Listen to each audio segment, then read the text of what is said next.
Jadi sebelum kita mulai, saya akan memberitahu apa itu IMF.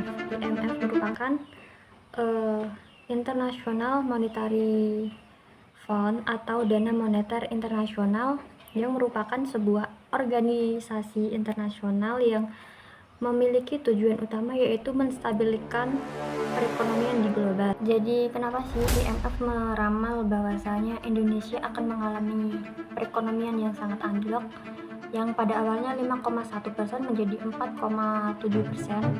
Ada sejumlah faktor utamanya itu seperti ketidakpastian global, pelemahan permintaan untuk ekspor, kinerja investasi dan konsumsi melambat, resiko ketergantungan pada komoditas, pengangguran, dan ketimpangan. Tarif Trump mempengaruhi perekonomian baik di internasional bahkan di Indonesia juga. Dan juga dana moneter ini menurunkan proyeksi yang sangat tajam pada tahun ini serta tahun yang akan datang yaitu 2026. IMF memangkas proyeksi pertumbuhan global dan pada tahun ini menjadi 2,8% pada World Economic Outlook, yang angka ini akan menjadi 3,3% pada bulan Januari kemarin, dan akan menjadi ekspansi produk domestik bruto paling lambat sejak pandemi COVID 2019 lalu sampai 2020.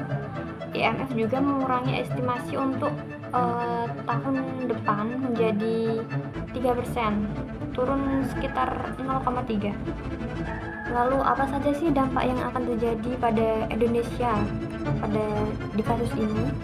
Yang pertama adalah yang paling tinggi saat ini yaitu pengangguran di Indonesia. Pastinya banyak sekali pengangguran di Indonesia, walaupun sekarang loker-loker sudah dibuka di mana-mana, namun sangat minim kita untuk keterima di perusahaan tersebut. Dan IMF juga memproyeksi jumlah pengangguran di Indonesia menjadi 5% pada tahun 2025 dan akan menjadi 5,1% pada tahun 2026 nanti. Jadi, yang kedua ada inflasi.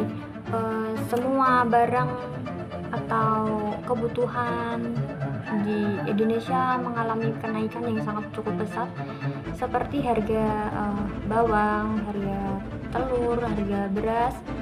Pada tahun 2024 pada tahun 2024 itu 2,3%, dan sekarang di 2025 menjadi 1,7%. Kedua contoh itu saya ambil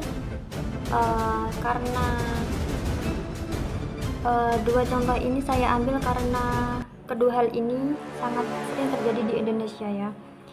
Jadi apakah semuanya akan membuat pemerintah untuk tergerak mengurus semua permasalahan di ekonomi di Indonesia ini?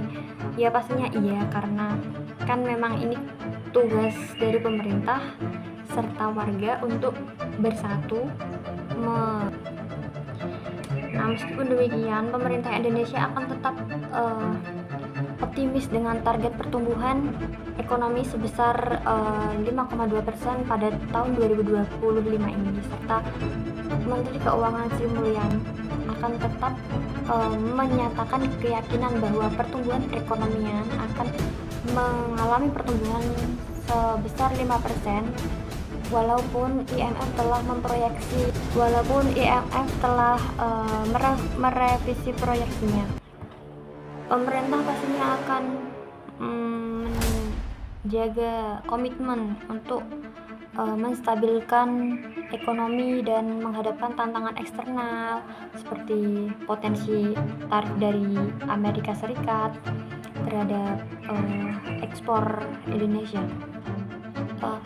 Para ekonom menilai bahwa tanpa perubahan kebijakan yang signifikan, pertumbuhan ekonomi di Indonesia kemungkinan akan tetap berada di bawah 5%. Namun dengan respon kebijakan yang tepat, ada peluang untuk mencapai target pertumbuhan yang lebih tinggi.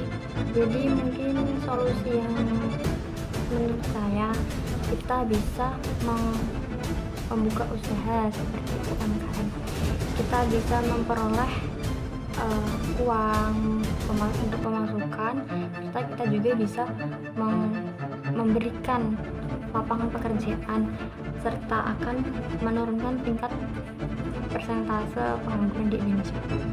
Luas akses pembiayaan dan pelatihan digitalisasi bagi UMKM, serta kedua bangun infrastruktur digital di daerah-daerah terpencil. Yang ketiga juga ada kembangkanlah startup di ekonomi kreatif yang menyerap tenaga kerja yang muda. Baik, itu saja yang bisa saya sampaikan. Mohon maaf jika ada salah kata. Sekian, terima kasih.